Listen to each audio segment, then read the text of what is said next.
Alhamdulillah, alhamdulillah wa bihi nasta'in, wassalatu wassalamu ala asyrafil anbiya'i wal mursalin, nabiyyina Muhammad wa ala alihi wa sahbihi, amma ba'd. Assalamualaikum warahmatullahi ta'ala wabarakatuh.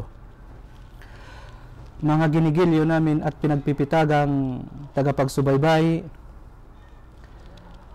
naway sa araw na ito makapagbahaging naman tayo ng isang kaalaman na umuukol o umuugnay sa ating pananampalataya na siyang Islam. Mga kapatid ko, sa pananampalatayang Islam, sa panahon na po natin ngayon ay maraming mga Muslim, maraming mga tao naguguluhan sa kanilang mga sarili. At marami ding mga mananampalataya sa Islam ay nagtatanong sa kanilang sarili, ang Islam ba ay tunay na ganap? O ang Islam ba mayroon pang pagkukulang sa kanya? At gayon din, maraming nagtatanong, ang mga sahaba ba, o lalo't higit ang mahal na propeta sallallahu alaihi wasallam, siya ba ay mayroong pagkukulang nung kapanahunan na siya ay nabubuhay pa dito? Siya ba ay mayroong hindi na ipahayag nung kapanahunan na siya ay sinugo ni Allah subhanahu wa ta'ala, o ang lahat ng bagay na ipahayag ng mahal na propeta sallallahu alaihi wasallam? Kasi sa panahon po natin ngayon, maraming mga tao nagsasabi, bakit ang mga mangangaral sa Islam, lagi mo na lang marinig sa kanila ang isang bagay tulad ng haram, tulad ng tinatawag na bid'ah, tulad ng tinatawag na shirk, tulad ng tinatawag na mga nifaq, al-fisq. Lagi nilang sinasabi, bakit ang mga dalubhasa sa Islam, ang mga mangangaral sa Islam, lagi nilang binabanggit ang isang bagay na ito ay haram, na ito ay makruh. At sinasabi nila, kung babaybayin mo, ang mga bagay na ito hindi naman kinakitaan sa panahon ng mahal na propeta, dahil nasa panahong makabago tayo ngayon. Bakit nasasabi kaagad, ika nga nila ng mga ulama, na ito ay haram, na ito ay makruh, na ito ay bid'ah, ito ay hindi pinapahintulutan sa Islam? Mga kapatid ko, sa pananampalatayang Islam, ang Islam po, bago pa yumao ang mahal na propeta sallallahu alaihi wasallam, tunay po itong ganap. Lahat ng pangangailangan, katanungan, mapabiyaya man ito, mapasa alituntunin man ito ng Islam, ay ginawang ganap ni Allah subhanahu wa ta'ala. Nung sinabi ni Allah subhanahu wa ta'ala na kung saan ang panahon na ito si Propeta Muhammad ay nasa Arafah, sinabi ni Allah subhanahu wa ta'ala sa kanya, al-yawma akmaltu lakum dinakum wa atmamtu alaykum ni'mati wa raditu lakumul islam dinan. Sa suratul Ma'idah, sa talatang ikatlo sa banal na Quran, ika nga ni Allah subhanahu wa ta'ala, sa araw na ito, ika nga ni Allah subhanahu wa ta'ala, pinaging ganap ko sa inyo ang inyong din, ang inyong way of life, ang inyong daan ng buhay para sa inyo, na siyang inyong relihiyon. So, ibig sabihin, lahat ng katanungan, pangangailangan, mga alituntunin, narapat nating malaman, ito ay ikinumplito ni Allah subhanahu wa ta'ala para sa atin. Wa atmamtu alaykum ni'mati, at gayon din ika nga ni Allah subhanahu wa ta'ala, ang mga biyaya na maaring pangangailangan ng tao nung kapanahunan hanggang sa kasalukuyan, ito ay ginawang ganap ni Allah subhanahu wa ta'ala para sa atin, upang ang mga tao makapaglingkod ng matiwasay, ng may kapayapaan sa kanyang tagapaglikha na siya si Allah subhanahu wa ta'ala. Kaya ginawang ganap ni Allah subhanahu wa ta'ala ang ating way of life, ang ating daan ng buhay, ang mga biyaya na pangangailangan natin habang tayo ay nabubuhay. Kaya ika nga ni Allah subhanahu wa ta'ala, wa raditu lakum. At ikinakalugod, ikinakagalak ni Allah subhanahu wa ta'ala para sa atin na ang Islam, na ang ganap na pagsunod, pagsuko, pagtalima sa kaisahan ni Allah subhanahu wa ta'ala, na siyang ating relihiyon, na siyang ating daan ng buhay habang tayo ay nabubuhay sa daigdig na ito. Ngayon mga kapatid ko sa pananampalatayang Islam, nang sinabi ni Allah subhanahu wa ta'ala, ginawa niyang ganap ang ating pananampalataya. At nang isinugo niya ang mahal na propeta, si Propeta ba Muhammad ba ay may pagkukulang? Mayroon ba siyang mga bagay na itinago para sa atin? Nagkaroon ba na tinatawag na paglihim, kitman, sa mga kaalaman, kitmanul ilm? Tunay mga kapatid ko sa pananampalatayang Islam, ang mahal na propeta sallallahu alaihi wasallam, ika nga ng ating mga dalubhasa sa Islam, ang Rasul sallallahu alaihi wasallam qad ballagal balagal mubin. Ang Rasul sallallahu alaihi wasallam, ika nga ng ating mga ulama, ng mga pagtas natin sa Islam, talaga namang ipinahayag niya na napakalinaw na pagpapahayag ang lahat ng mga bagay na nais malaman ng mga tao noong kapanahunan niya. Ika pa nga ng ating mga dalubhasa, walam yatruku tariqan yusalu ilal jannah wa yubaidu minan nar illa bayyanahu lil ummah. At ang mahal na propeta sallallahu alaihi wasallam, hindi siya nag-iwan ng isang landasin, ng isang daan na kung saan ikakapasok ng kanyang umma sa paraiso ni Allah subhanahu wa ta'ala at ikakalayo ng kanyang umma ng mga tao na sumusunod sa kanya sa impyerno ni Allah subhanahu wa ta'ala, kung hindi ito ay kanyang inilinaw, ipaniliwanag upang maisagawa ng kanyang umma, ng kanyang mga tagasunod, at gayon din upang mapaiwas ang kanyang mga umma at tagasunod sa mga bagay na ipinagbabawal, ika nga ni Allah subhanahu wa ta'ala. At ito ay sinalaysay din sa hadis, kama thabata fil hadis as-sahih an Abdullah bin Amr radhiyallahu anhuma qala Rasulullah sallallahu alaihi wasallam, ma ba'atha Allah min nabiyyin illa kana haqqan alayhi ay yadulla ummatahu ala khairin ma ya'lamuhu lahum wa yunzirhum sharru ma ya'lamuhu lahum. Inulat ni Abdullah bin Amr na kung saan ang hadis na ito ay ipinagtibay sa hadis ni Muslim, na kung saan ang mahal na propeta sallallahu alaihi wasallam, ika nga ni Abdullah bin Amr, kinalulugdan sila ang dalawa ni Allah subhanahu wa ta'ala, na kung saan ang sugo ni Allah subhanahu wa ta'ala ay nagsabi, ma ba'atha Allah min nabiyyin, walang isinugo si Allah subhanahu wa ta'ala mula pa sa kapanahunan, mula pa sa mga sinaunang propeta, kung hindi karapatan sa kanya, kung anumang kapanahunan siya, karapatan sa kanya bilang isang sugo na kung saan ituro niya sa kanyang mga umma ang mga bagay na magdadala sa kanila sa kabutihan. At gayon din, ika nga, balaan sila, walang sinumang sugo na isinugo ni Allah subhanahu wa ta'ala kung hindi karapatan sa kanya ng kanyang umma, mula pa kay Nabi Nuh, Nabi Musa, Nabi Daud, hanggang sa kapanahunan ni Propeta Muhammad. Ang kanilang mga umma may karapatan sa kaliit-litan o kalaki-lakihan na maaaring magdala sa kanila sa kabutihan, dapat isalaysay ito ng mga propeta ni Allah subhanahu wa ta'ala sa bawat kapanahonang yaon. Wa yunzirahum sharru ma ya'lamuhu lahum, at kanila silang babalaan sa mga bagay o kaya kasamaan na nalalaman ng sugo o propeta ni Allah subhanahu wa ta'ala na isinugo sa kapanahunan nila. So ganun din ang mahal na propeta sallallahu alaihi wasallam. Lahat ng mga bagay na magdadala sa atin sa kabutihan at maglalayo sa atin sa mga ipinagbabawal ni Allah sa kasamaan, kung hindi ito ay pinaliwanag ni Allah subhanahu wa ta'ala.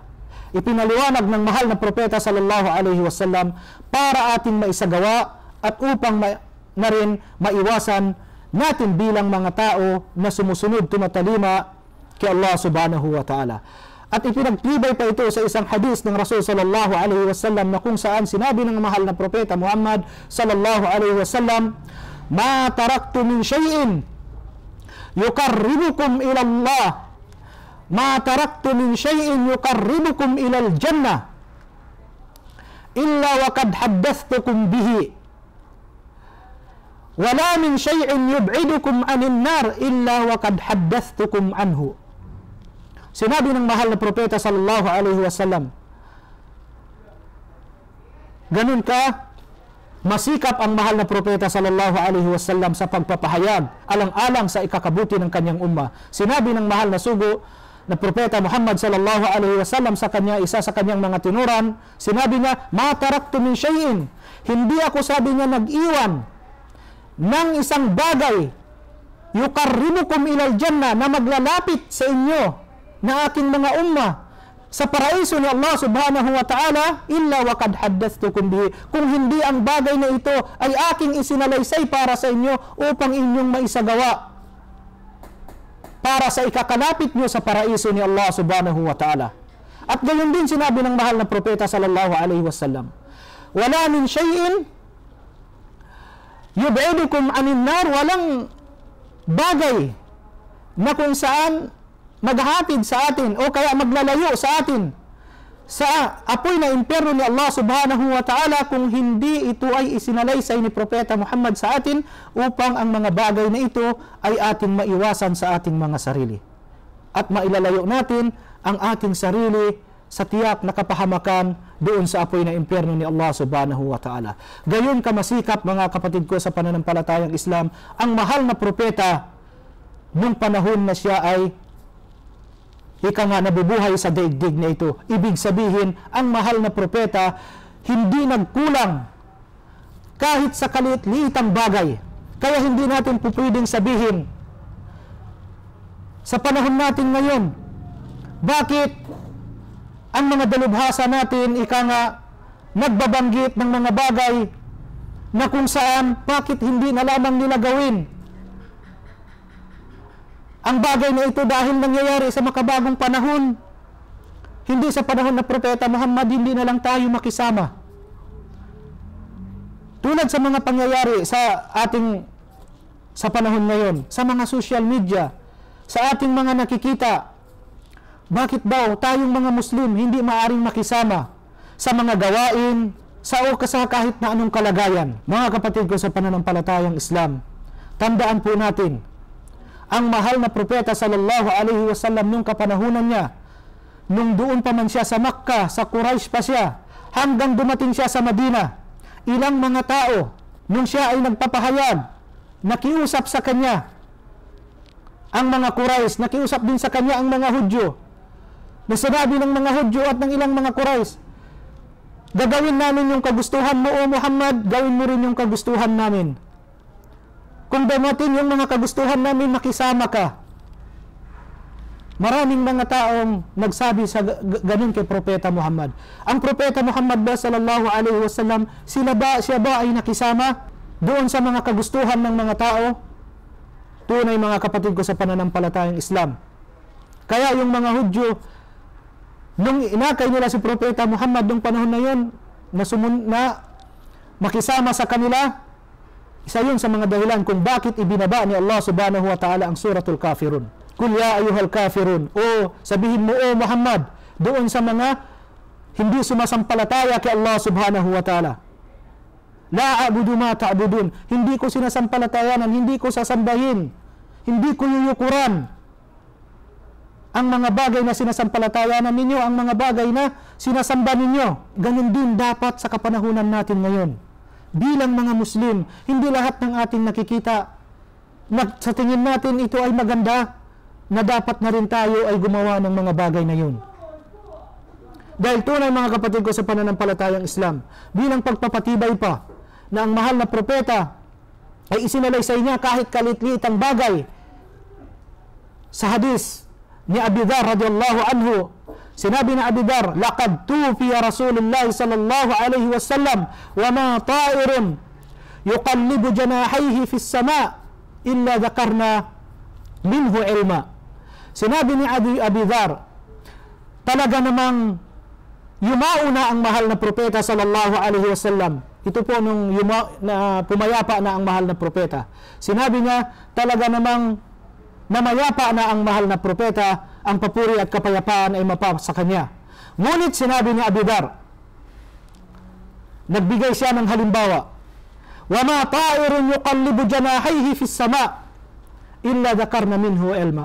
Sinabi ni Abi Dhar, walang ibon na lumilipad sa kalawakan na nagpapagaypay ng kanyang pakpak kung hindi may binanggit si Propeta Muhammad sallallahu alaihi wasallam na kaalaman na makukuha dito. So biruin niyo mga kapatid ko sa pananampalatayang Islam, para magkaroon tayo ng pagdududa sa pananampalatayang Islam na mayroong pagkukulang pa, mayroong mga bagay na hindi pa naisalaysay. Kahit ika nga ni Abi Dhar na ang ibon sa kalawakan na lumilipad habang siya ay nagpapagaypay ng kanyang pakpak, nabanggit ni Abi Dhar kung saan ang mahal na propeta Muhammad sallallahu alaihi wasallam nagsasalaysay patungkol sa paglipad ng ibon, kung ano ang makukuha na kaalaman patungkol dito. Patungkol dito. Kaya hindi nararapat sa ating bilang mga tao sa panahon natin ngayon na kung may marinig tayo na sinabi ng isang dalubhasa sa Islam at sinabi niya ito ay sinabi ng sugo ni Allah subhanahu wa ta'ala, na sabihin natin, lagi na lang sinasabi ninyo haram, sinasabi ninyo makruh, sinasabi ninyo hindi pinapahintulutan. Lagi na lang sinasabi, ito ay bawal, ito ay pagbabago, ito ay pagtatambal. Hindi ba maaari ang Islam, sinasabi ng iba, hindi ba maaari ang Islam makisama na lang?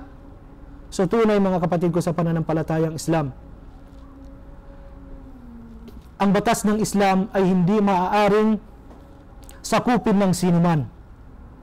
Dapat ang mga mananampalataya, ang isang Muslim na nagsasabi na siya ay ganap na kumikilala, sumusunod, tumatalima sa kagustuhan ni Allah subhanahu wa ta'ala, dapat siyang sumunod.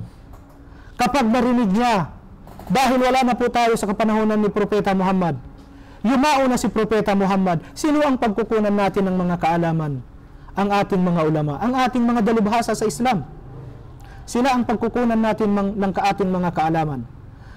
Kung ang mga salita po ng ating mga ulama, ng ating mga dalubhasa sa Islam, bago nila isinalaysay ang isang bagay, bago nila binigyan ng pagpabatas ang isang bagay, ng hukom ang isang bagay, binigyan nila ito ng patibay mula sa Quran, binigyan nila ito ng patibay mula sa salita ng mahal na propeta o sa gawain ng mahal na propeta o kaya sa gawain ng mga sahaba, nararapat po tayong sumunod.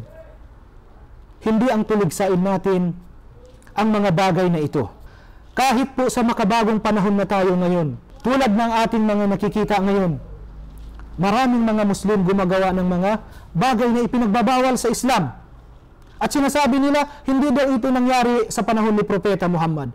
Katulad ngayon, halimbawa sa social media, sa mga Facebook, o kaya kahit hindi sa Facebook, maraming mga Muslim, binabago nila ang kanilang figura, ang kanilang mga itsura, nagpapalagay ng kung ano-anong mga tattoo sa katawan nila, naglalagay ng kung ano-anong mga wig. Minsan ang mga lalaki naging itsurang babae na. Ang mga babae naging itsurang lalaki na. At maraming mga kababaihan natin sa panahon ngayon, tinatanggal nila yung mga balahibo ng kanilang mga kilay, ang balahibo ng kanilang mga buhok nandito sa mga noo nila.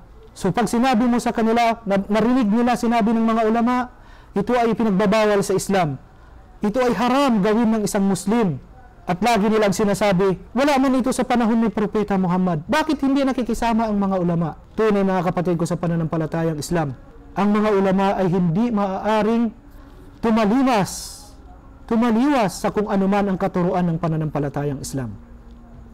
Maaaring itong bagay na ito na ating binabanggit, hindi nga nangyari sa panahon ng mahal na propeta.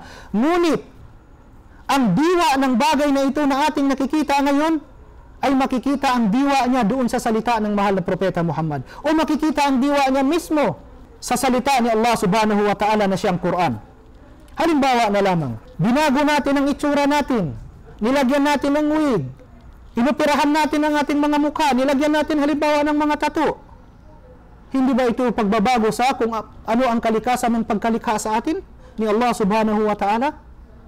Nang sinabi ni Allah, walakad khalaqnal insana fi ahsani taqwim, talaga namang nilikha namin ni Allah subhanahu wa ta'ala ang mga tao na nasa magandang hubog, hugis at anyo. So ibig sabihin, yung pagkalikha sa atin nasa napakagandang hugis, hubog at anyo. Bakit natin babaguhin pa? Wala nang hihigit sa pagkalikha sa atin, sa pagkahugis ni Allah subhanahu wa ta'ala. Bakit gagawan mo ng panibagong hugis? So ibig sabihin, yung mga bagay na sinasabi natin sa panahon natin ngayon, hindi nangyari sa panahon ni Propeta Muhammad. Bakit tahasang sinasabi ng mga ngaral sa Islam, ito ay haram, ito ay bid'ah, ito ay... Ngunit kung ating sasaliksikin ang bagay na ito, ang diwa niya, nanduroon mismo sa salita ni Allah subhanahu wa ta'ala, nanduroon mismo sa salita ng mahal na propeta. Kaya nga sinasabi ng ating mga ngaral sa Islam, ito ay ipinagbabawal sa Islam, ito ay pagbabago sa Islam, ito ay hindi kaya-aya sa Islam. Kaya mga kapatid ko sa pananampalatayang Islam, kung nais natin magtagumpay sa araw ng paghukom, at kung tayo ay tunay na nagmamahal kay Propeta Muhammad sallallahu alaihi wasallam, pakasusundin po natin siya, pakamamahalin natin siya. Kaya sinabi ni Allah subhanahu wa ta'ala, Qul in kuntum tuhibbuna Allah, fattabi'uni yuhibbukum Allah. Sabihin mo, O Muhammad, kung tunay kayong nagmamahal kay Allah subhanahu wa ta'ala, Qul in kuntum tuhibbuna Allah, kung tunay kayong nagmamahal kay Allah subhanahu wa ta'ala, fattabi'uni. Sumunod kayo sa akin. Dahil ang pagsunod nyo sa mahal na propeta sallallahu alaihi wasallam, ika nga ni Allah subhanahu wa ta'ala, yun din ang maging daan upang tayo ay kahahabagan, upang tayo ay kakagalak ni Allah subhanahu wa ta'ala. Kaya mga kapatid ko sa pananampalataya sa Islam, sinabi pa ni Allah subhanahu wa ta'ala, at sabihin daw ni Propeta Muhammad, wa anna hadha sirati mustaqiman fattabi'uh. Sinabi ni Allah subhanahu wa ta'ala, inuutos niya na sabihin ito ni Propeta Muhammad sallallahu alaihi wasallam, sabihin sa mga tao, wa anna hadha sirati mustaqiman fattabi'uhu wa la tattabi'u subul. Sinabi ni Allah subhanahu wa ta'ala, sabihin mo, O Muhammad, ito ang aking landasin, sirati mustaqiman, matuwid, fattabi'uhu, sundin ninyo ito bilang aking mga tagasunod, wa la tattabi'u subul, at huwag kayong sumunod sa mga landasin, sa mga daan na kung saan fatafarraka bikum an sabili. Huwag kayo sabihin niyang sumunod sa mga landasin na kung saan ang landasin ito ay maghihiwalay sa inyo, maglalagay sa inyo sa mga kasalungatan tungo sa landasin kay Allah subhanahu wa ta'ala. Dhalikum wassakum bihi la'allakum tattaqun. Kaya sinabi ni Allah subhanahu wa ta'ala, sabihin mo, O Muhammad, ito ang aking payo sa inyo, ito ang aking paalala sa inyo, upang kayo ay magkaroon ng tinatawag na, upang kayo ay maging timtiman at maging masunurin, at magkaroon ng tunay na takot, pangamba kay Allah subhanahu wa ta'ala. Kaya mga kapatid ko sa pananampalatayang Islam, tandaan po natin, ang salita ng mahal na propeta sallallahu alaihi wasallam, ito ay katumbas din ng salita ni Allah subhanahu wa ta'ala. Kung sinusunod natin si Allah subhanahu wa ta'ala sa pamamagitan ng Quran, gayon din na dawa ang pagsunod natin kay Propeta Muhammad sa pamamagitan ng hadith niya. Dahil si Propeta Muhammad, hindi siya nagsalita base lamang sa kanyang kagustuhan. Ma yantiqu anil hawa illa huwa wahyun yuha. Hindi siya nagsalita na base lamang sa kanyang mga kagustuhan, sa kanyang mga kanasahan. Kung hindi, ito ay isinalaysay sa kanya wahi mula kay Allah subhanahu wa ta'ala. Nagsasalita siya base sa kung ano ang kapahayagan na ipinahayag sa kanya ni Allah subhanahu wa ta'ala. Kaya ang mahal na propeta, kailanman hindi natin maaring itulak, tanggihan ang kanyang mga sinabi. Kung nagsabi siya sa isang bagay na ito ipinagbabawal, ito ay pagbabago, ito ay hindi pinapahintulutan, kailangan po natin sundin. Maliban na lamang kung ang nagsalita na ito, kahit sabihin pa natin siya ay dalubhasa sa Islam, kahit sabihin pa natin na siya ay mangangaral, kung ang kanyang salita ika nga na hindi niya ipinagtibay sa pamamagitan ng Quran ni Allah subhanahu wa ta'ala, ng salita ni Allah subhanahu wa ta'ala na nakasaad sa Quran, o hindi niya ipinagtibay ang kanyang salita sa pamamagitan ng salita ng mahal na propeta sallallahu alaihi wasallam, maaari po natin itong tanggihan. O hindi niya pinagtibay sa mga salita o gawain ng mga sahaba, maaari nating tanggihan. Dahil maaari ang kanyang sinabi ika lang sa kanyang kagustuhan. Pero ang mahal na propeta sallallahu alaihi wasallam, ika nga ni Imam Malik rahimahullah, laysa ahadun ba'da nabi sallallahu alaihi wasallam, walang sinumang tao, pagkalipas ng mahal na propeta sallallahu alaihi wasallam, pagkayao ng mahal na propeta sallallahu alaihi wasallam, illa wa yu'khadh min qawlihi aw yutrak. So pagkalipas daw ng mahal na propeta sallallahu alaihi wasallam, ang lahat ng salita ng tao maaari mo itong kunin. Maaari mo itong kunin o kaya maaari mong iwanan. Bakit mo siya kukunin ang salita na ito? Kapag ipinagtibay niya sa pamamagitan ng salita ni Allah subhanahu wa ta'ala na nasa Quran, at ipinagtibay niya ito sa pamamagitan ng salita ng mahal na propeta o sa mga salita ng mga sahaba o gawain ng mga sahaba. So, ganun mga kapatid ko sa pananampalatayang Islam, ang isinabi ni Imam Malik rahimahullah. At gayon din ang sinabi ni Imam Ahmad rahimahullah, man radda hadithan Nabi sallallahu alaihi wasallam, fahuwa ala shafa halakah.